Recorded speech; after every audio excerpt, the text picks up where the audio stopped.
We will be on in just a second. We will be on in just a second.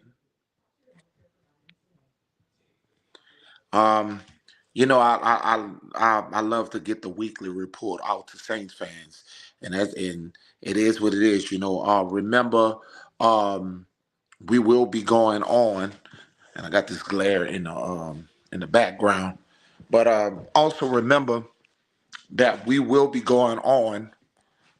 We will have the post game, and we're gonna have pregame. Okay, this weekend. Okay, Sunday. So I'm trying to get this glare out the background. We will be going on. We are the people's champ.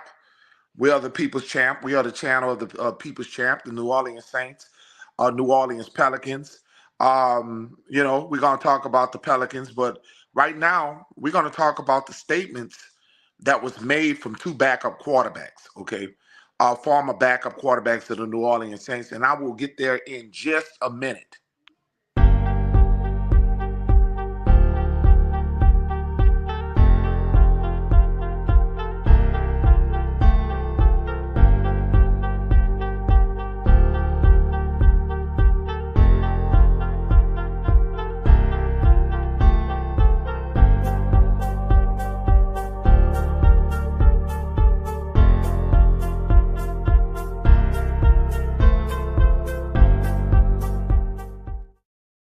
Hello, Saints fans.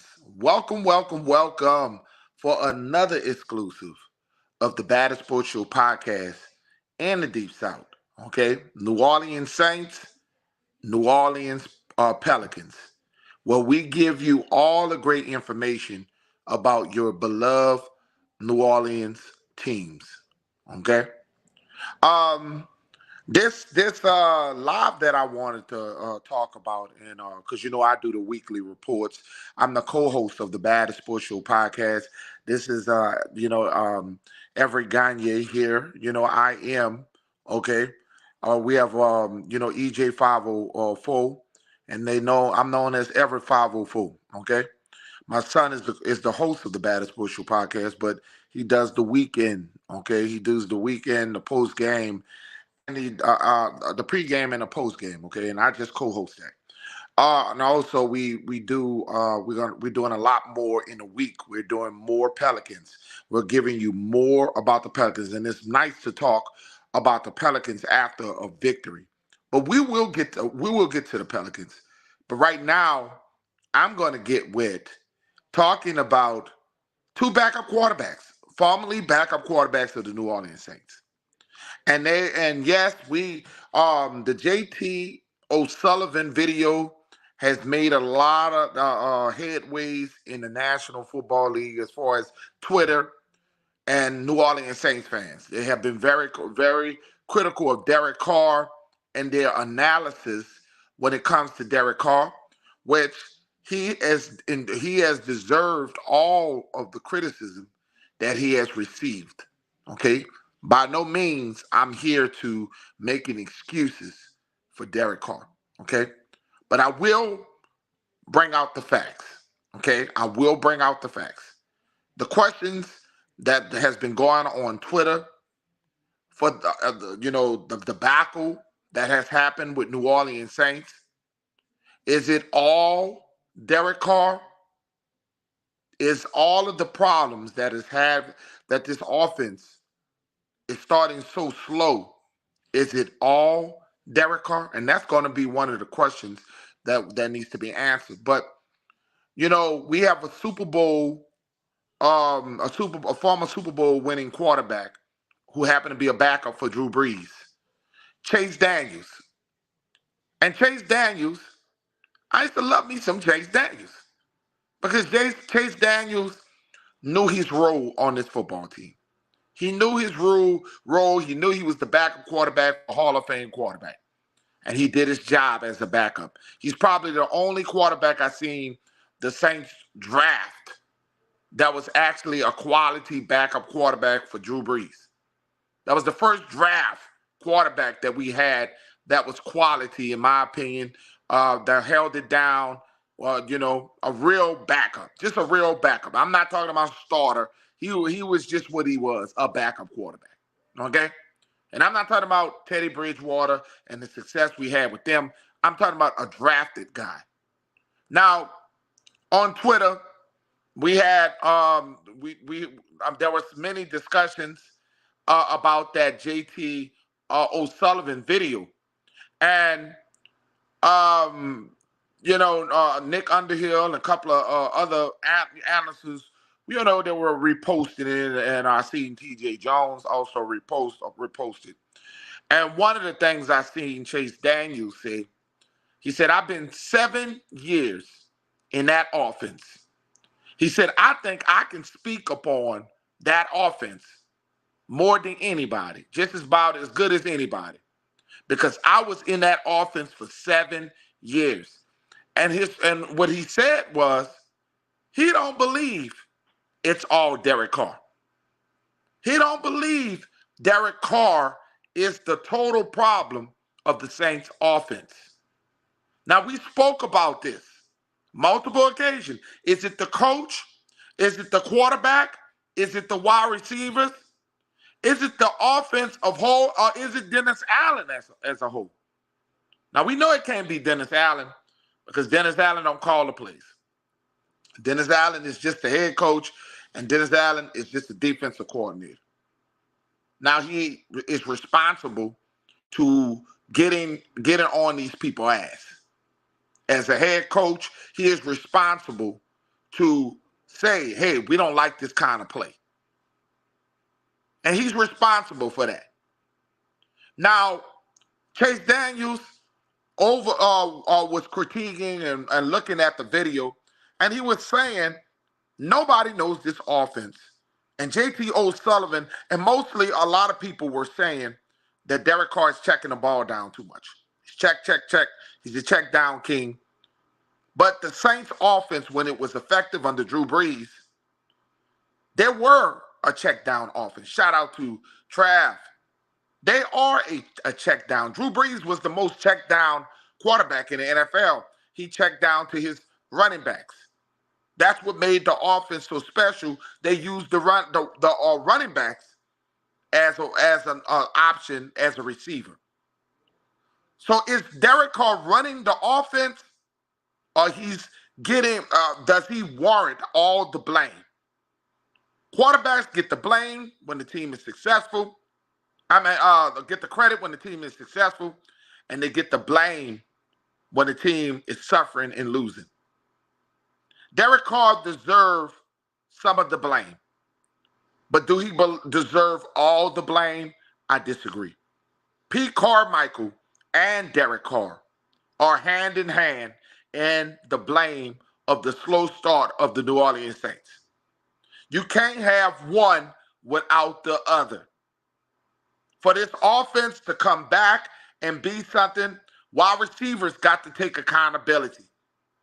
The wide receivers, even Michael Thomas even admit that we got to take some responsibilities for the weaknesses of this offense. And Derek Carr has to stop blaming everybody and look to himself. Derek Carr has to look to himself and go back to square one and hold himself accountable. He has to hold himself accountable. Okay? And I want people to understand it. Derek Carr has to pick himself up, and he has to stop looking at Twitter. He got to stop looking at the NFL. He got to stop looking at the media. And he has to take accountability for this football team. And that's just the bottom line. I just got to say this. Derek Carr got to fix these problems very fast, because we are now in week 7, and the Saints are a 3-4 football team. Can they turn this thing around in the weak division? Yes, they can. And for so many who have given up, I keep the receipts. For so many Saints fans to make this a battle,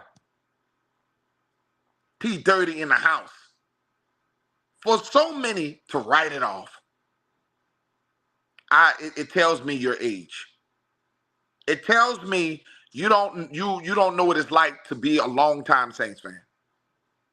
Because longtime Saints fans know the misery, the suffering we have been in the past before Sean Payton and even with Sean Payton.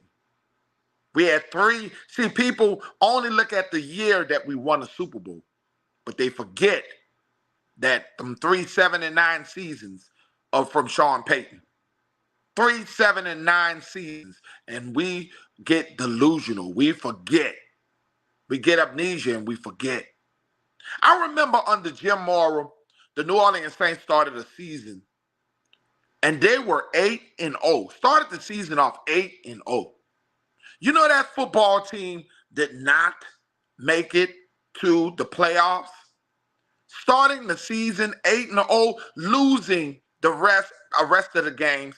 They went 8-8 after losing to the Pittsburgh Steelers. I want people to understand this. So I'm not one of these guys who going to just can it in. I'm not one of these guys.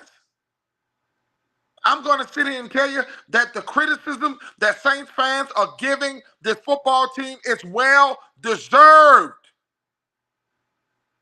They need to hear this. They need to hear that Saints fans won't tolerate mediocrity. They need to hear that. Derek Carr deserves the energy that he's getting. No one's here to make an excuse for Derek Carr. I didn't make an excuse for Jameis Winston, and I'd be damned if I'm going to make an excuse for Derek Carr. But that being said, I'm moving forward. And last week loss is last week. Last week loss is last week. And now I'm ready to move forward to the Indianapolis Colts. I'm ready to move forward and say, do you really believe as a Saints fan, do we have an opportunity to beat this football team, the Indianapolis Colts, who are just in a probably they're going to even worse than what we are doing because they lost a starting quarterback. And Gardner Minshew, who the Saints are 3-0 against. Do you believe the Saints can beat the Indianapolis Colts on the road this Sunday? I don't want to hear about what happened last week. I don't want to hear about the slow start. Do you believe that the football team can turn this thing around, that this organization can turn it down? I respect your honesty. I respect your honesty if you don't believe. I believe if you would tell me this last year, if Saints fans would tell me this football team last year, I would say we would not make the playoffs because last year we had a tougher division. A tougher schedule. The Saints played the Cincinnati Bengals. The Saints played the San Francisco 49ers. The Saints played the Philadelphia Eagles. It was a brutal schedule, and we were 7-10. With a couple of games like Arizona and a couple of games away from making the playoffs. Now you look at the schedule, the Saints are playing the Colts, the Bears. The Colts and the Bears don't have their starting quarterbacks. I just want to know what I'm saying. Is it realistic, or am I over my head to believe that we can still make a run? Just let me know, and I'm okay. I'm okay with you having your opinion, but I'm telling you this. If you would have told me this last year, I would have said the season is over with. Playing the Cincinnati Bengals, the Seattle Seahawks, playing the New York Giants, playing, if you look at the schedule last year, playing the Philadelphia Eagles, playing the 49ers. If you told me that last year that the Saints would not make it to the playoffs, I would have told you, yeah, you're right. But if I look at this division and I look at this team, who's playing? I don't think nobody wants to win this division. I watched Tampa and the Atlanta Falcons. And did you know that the Saints averaging 19 punts a game? The Falcons averaging 16 punts a game. I mean, they're averaging 14, 13, 16 punts a game. And you got the Tampa Bay Buccaneers averaging 16 punts a game, and Carolina averaging 13 punts a game. So do you believe that we can turn this thing around? Are you willing to move over? And I know that Saints fans are going to bring up Dennis Allen in the Raiders days. I understand that. But that Raiders record, let's just pull up this. Dennis Allen is 10-13 as the head coach of the New Orleans Saints. He's 10-13. It's easy for us to bring up the 18-42. And if you watch Charles Woodson, go listen to the Charles Woodson. Charles Woodson discussing how bad that football team was under Dennis Allen. How bad they had nothing but veterans who did not want to. They were old, a very old team. Warren Sapp, a lot of old players on that football team who pretty much quit. Was it Al Davis or was it Dennis Allen? So I understand y'all want to put that on his record, but I want to say let's judge him as the Saints football coach and not the Raiders. I don't like to do that. I don't like to keep talking about, because I remember other coaches like Pete Carroll. Pete Carroll had a horrible record with the Patriots, the New York Jets. Pete Carroll became a Super Bowl winning champion once he became a head coach with the Seattle Seahawks. Nobody remember them days.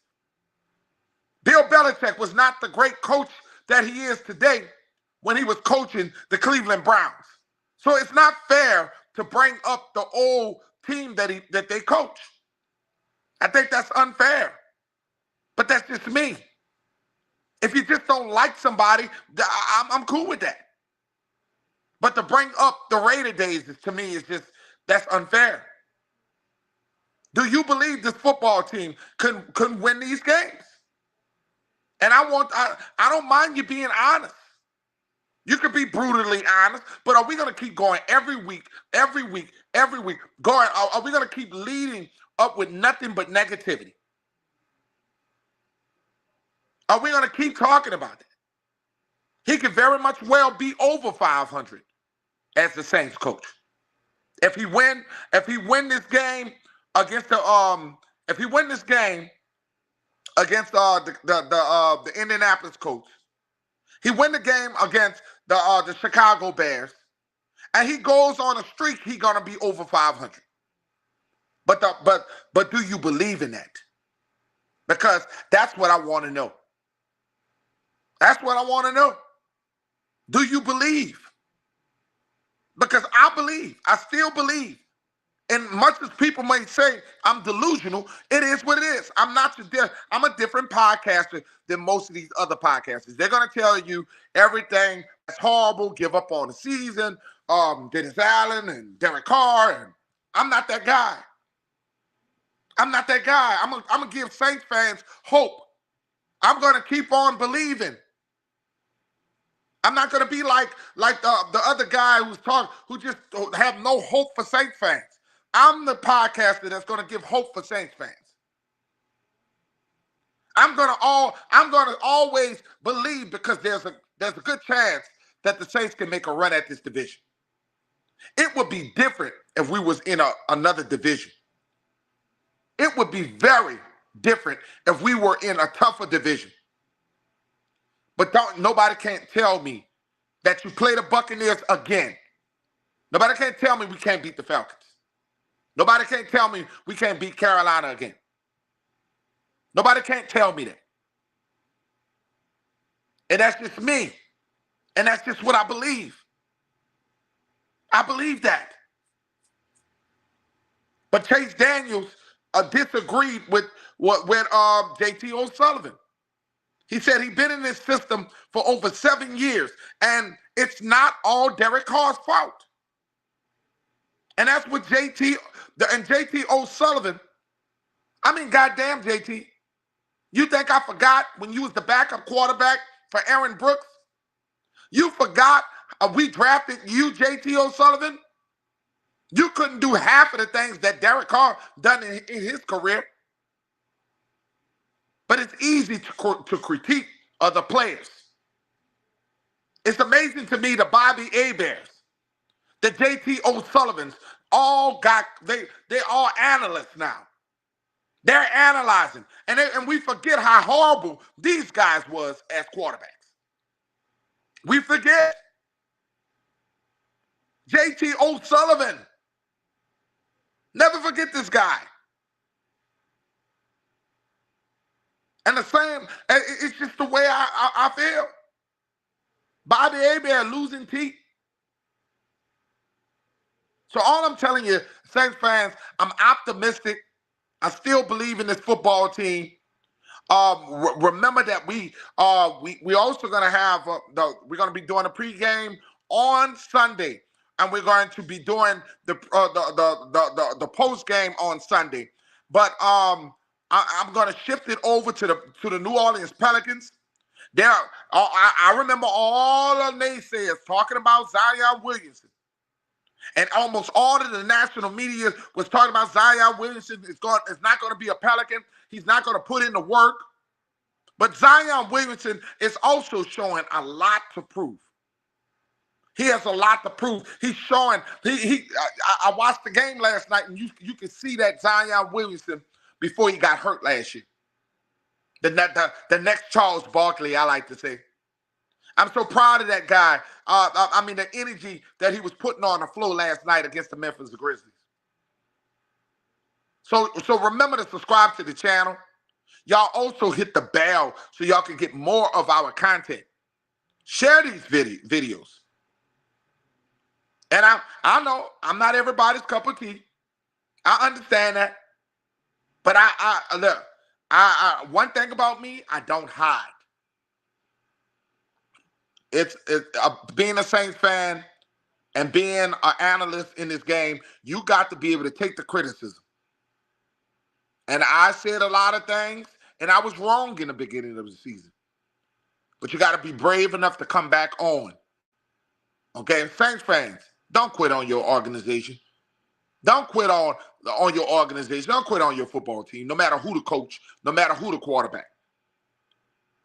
They got some of the worst fan bases out there stuck with their team. The Jets fans could have very much well quit their season when Aaron Rodgers got hurt. When Aaron Rodgers got hurt, they pretty much could have quit the whole season. But guess what? The Jets, with a mediocre quarterback, is back in a competition. So don't ever give up on your team, no matter what. We need to shift our focus on the Pelicans and stop watching this, wasting our time on the Saints. I disagree with you. The real fans stick behind their football team. I would never. I disagree with you, Calvin. I mean, goddamn, they 3-4. You act like they 0-6. I mean, goddamn, we need to stop watching the Saints because they're in a rut. Come on, Calvin. Well, I don't, some of you guys make me wonder if you were a Saints fan back in the tough days. I'm trying to figure this out. You only going to cheer for a winner? You're only going to support the team that's winning in the moment?